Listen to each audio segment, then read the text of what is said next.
नमस्कार। दिनकर की बहुचर्चित कृति संस्कृति के 4 अध्याय लेकर के हम आए हैं और इसमें प्रथम अध्याय में हम देख रहे हैं आर्य एवं आर्येतर संस्कृतियों का मिलन। इस भाग की चर्चा करते हुए अब हम आ गए हैं वैष्णव धर्म पर। वैष्णव धर्म के विषय में दिनकर जी क्या कहते हैं, उनका अनुसंधान क्या है, चलिए हम इसको देखते हैं। दिनकर जी लिखते हैं कि शैव धर्म के भीतर द्राविड़ प्रभाव के बहुत प्रमाण मिलते हैं और जितने प्रमाण मिलते हैं वैष्णव धर्म के भीतर उतने प्रमाण नहीं मिलते। मगर यहां भी कई शंकाएं हैं। शंकाएं कैसी हैं? जिनका समाधान केवल यह मान लेने से नहीं हो सकता कि वैष्णव मत में सब का सब सिर्फ आर्यों का दिया हुआ है। कहा जाता है कि वैष्णव परंपरा आर्यों की परंपरा है, तो जो कुछ भी इसमें है आर्यों का है। लेकिन ये आप क्लियर कट में नहीं कह सकते हो। क्यों नहीं कह सकते हो? एग्जाम्पल देखिए। पंडितों को शंका होती है कि गौर वर्ण के आर्यों ने काले रंग के विष्णु की कल्पना क्यों की। आर्य थे गोरे, विष्णु का रंग कैसा? नीला है। नीलांबुज श्यामल कोमलांगम, नीलांबुज नीले कमल जैसे। क्यों? ये ठीक है कि ऋग्वेद में विष्णु शब्द का उल्लेख मिलता है, लेकिन वह सूर्य के अर्थ में है।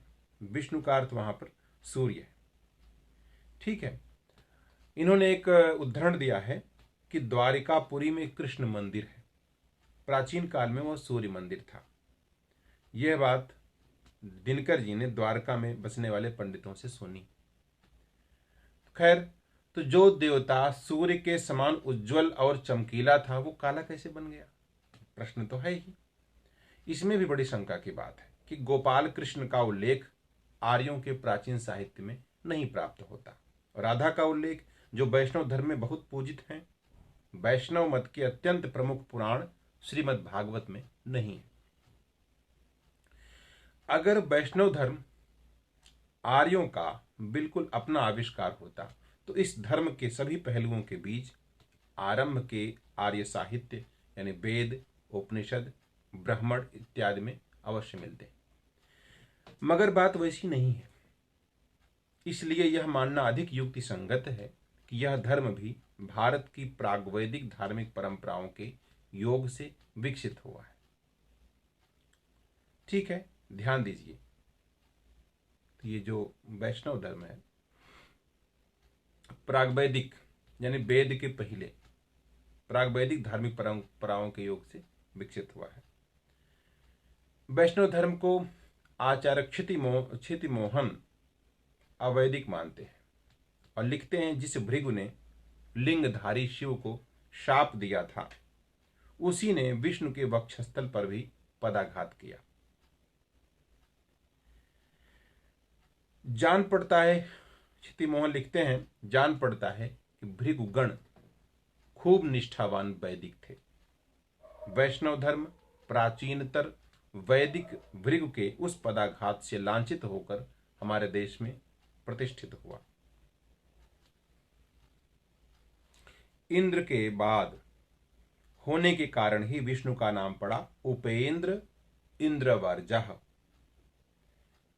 अमरकोश में लिखा है उपेंद्र इंद्रावर्जः। इन दोनों ही नामों का अर्थ है इंद्र का परवर्ती यानी इंद्र के बाद आने वाला।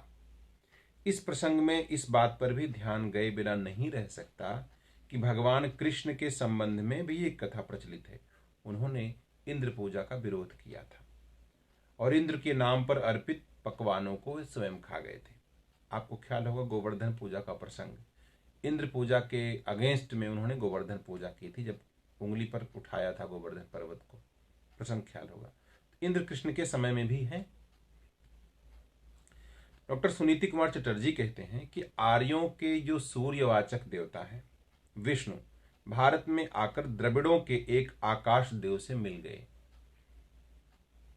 जिनका रंग द्राविड़ों के अनुसार आकाश के ही समान नीला या श्याम था। तमिल भाषा में आकाश को कहते हैं विन, WIN, विन विन, जिसका विष्णु शब्द से निकट का संबंध हो सकता है। डॉक्टर भंडारकर कहते हैं कि प्राचीन काल में वैष्णव धर्म मुख्यतः 3 तत्वों के योग से उत्पन्न हुआ था। ध्यान दीजिए, 3 तत्वों के योग से उत्पन्न हुआ था। पहला तत्व तो यह विष्णु नाम ही है। जिसका वेद में उल्लेख सूर्य के अर्थ में मिलता है, यानी कि जो विष्णु शब्द है सूर्य के लिए प्रयुक्त हुआ है। दूसरा तत्व है नारायण धर्म, जिसका विवरण महाभारत के शांति पर्व के नारायणी उपाख्यान में, महाभारत में शांति पर्व, उसमें एक उपाख्यान है, एक कहानी है नारायण की, तो नारायणी उपाख्यान। तीसरा तत्व है वासुदेव मत। 3 हो गया, विष्णु नाम, नारायण धर्म और वासुदेव मत। ये वासुदेव मत वसुदेव नाम के एक ऐतिहासिक पुरुष के इर्द गिर्द विकसित हुआ था, जिनका समय था 600 ईस्वी के आसपास। हालांकि वसुदेव को 600 ईस्वी के आसपास मानना ठीक नहीं है, क्योंकि जो काल महाभारत युद्ध का माना जाता है वही काल वसुदेव का भी होगा। तो खैर ये डॉक्टर भंडारकर ने लिखा हुआ है। इन्हीं 3 तत्वों ने एक होकर वैष्णव धर्म को उत्पन्न हुआ था, यानी कि विष्णु नाम, वसुदेव मत, वासुदेव मत और नारायण धर्म। कहते हैं लेकिन उसमें कृष्ण के ग्वाल की कल्पना, ग्वाल रूप की कल्पना और राधा के साथ उनके प्रेम की कथा बाद में आई, और ये कथाएं शायद आर्येतर जातियों में प्रचलित थीं, जो आदिवासी थे या जंगल में रहते थे, जिन्हें आप आर्येतर कहते हैं, उनमें शायद ये प्रचलित रही हों। बहुत प्राचीन काल में नारायण के एक मित्र रहते थे जिनका नाम था नर। तो नर नाम के मित्र के साथ नारायण ऋषि जो थे, नारायण ऋषि बद्रीनाथ में रहते थे, और नारद उन दोनों की सेवा करते थे, नर और नारायण की। नर नारायण ऋषि के मित्र थे और बद्रीनाथ में तपस्या करते थे, साधना करते थे, रहते थे। इसी कारण बद्रीनाथ को नारदीय क्षेत्र भी कहते हैं। नारद ने यही एक 5 रात्र मार्ग का प्रवर्तन किया, 5 रात्र धर्म, 5 रात्र मार्ग, और इसके आराध्य थे नारायण ऋषि। यही मार्ग विकसित हुआ तो वैष्णव धर्म बन गया, जिसमें वासुदेव और संकर्षण, लक्ष्मी और नारायण, राम और सीता तथा कृष्ण और राधा की पूजा की जाती है। पुराणों में भी कथा आई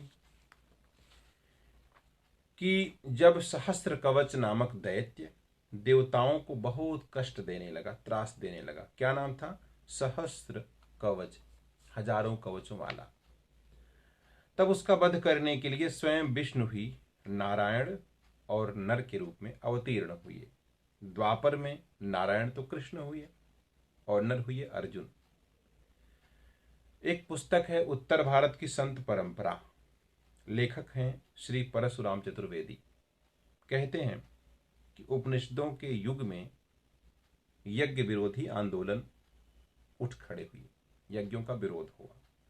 वेदांती जो वेदांत का समय था, वेद के अंत वाला चरण, उत्तर वैदिक, तो उपनिषदों का जो समय था उसमें यज्ञ विरोधी जो आंदोलन उठ खड़े हुए, उनमें सबसे अधिक प्रचार था भक्ति साधना का।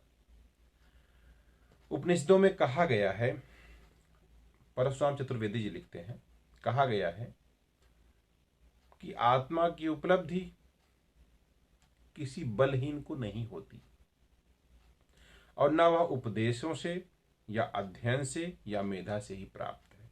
नायम आत्मा प्रवचने लभ्यो न च श्रुतेन न च कथनेन। न तो प्रवचन से प्राप्त होगी, न उपदेश से, न अध्ययन से, न बुद्धि से।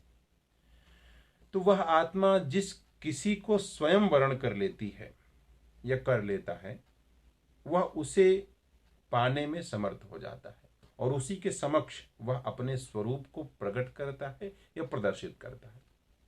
ठीक है। इसलिए आत्मा के द्वारा वर्ण किए जाने के पहले उसे प्रार्थना या सेवा से प्रसन्न कर लेना परमावश्यक समझा गया, और इस प्रकार एकमात्र हरि में एकाग्र भाव से भक्ति करने वाली साधना का भी एकांतिक धर्म के रूप में उदय हुआ।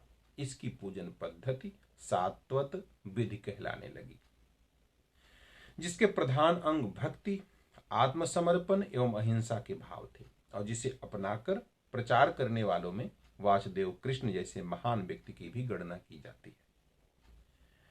इस प्रकार आगे चलकर के इसका नाम भी वासुदेव धर्म पड़ गया, और हरि का स्थान क्रमशः वासुदेव कृष्ण ने ग्रहण कर लिया। अंत में विक्रम संवत के पूर्व तीसरी शताब्दी तक इसकी विधि पांचरात्र पद्धति में परिवर्तित हो गई और इसका नाम भागवत धर्म के रूप में परिवर्तित हो गया। ये था वो ये था वो क्रम जो मैंने बताया आपको, भागवत धर्म का जो क्रम था। पहले नारायण ऋषि वाली बात आती, यज्ञों का विरोध वाला प्रकरण मैंने बताया उपनिषदों के काल में। आगे इसमें भक्ति की चर्चा हुई। उसके बाद एकमात्र हरि में एकाग्र भाव से भक्ति करने की साधना जो एकांतिक धर्म के रूप में आगे आई। फिर पूजन पद्धति सात्वत हो गई, जिसमें भक्ति, आत्मसमर्पण और अहिंसा के भाव थे। और वासुदेव कृष्ण जैसे महान व्यक्ति इसका प्रचार करते हैं। अब आगे चलकर वासुदेव धर्म हो गया और हरि का स्थान वासुदेव ने ग्रहण कर लिया। आगे चल करके पांचरात्र पद्धति बन गई और भागवत धर्म के रूप में उसका रूपांतरण हो गया। अब सवाल उठता है कि कृष्ण यदि विष्णु के अवतार बोले गए तो कृष्ण नाम की शुरुआत कहां से हुई? कृष्ण नाम की प्राचीनता, और अगर राम कृष्ण माने विष्णु के अवतार कहे जाते हैं तो राम की पहली चर्चा कहाँ हुई? तो दिनकर जी के ये दोनों मत, राम और कृष्ण की प्राचीनता, इसकी चर्चा हम लोग अगले भाग में करेंगे। यहाँ पर इसी भाग में हम विराम देते हैं। नमस्कार। जय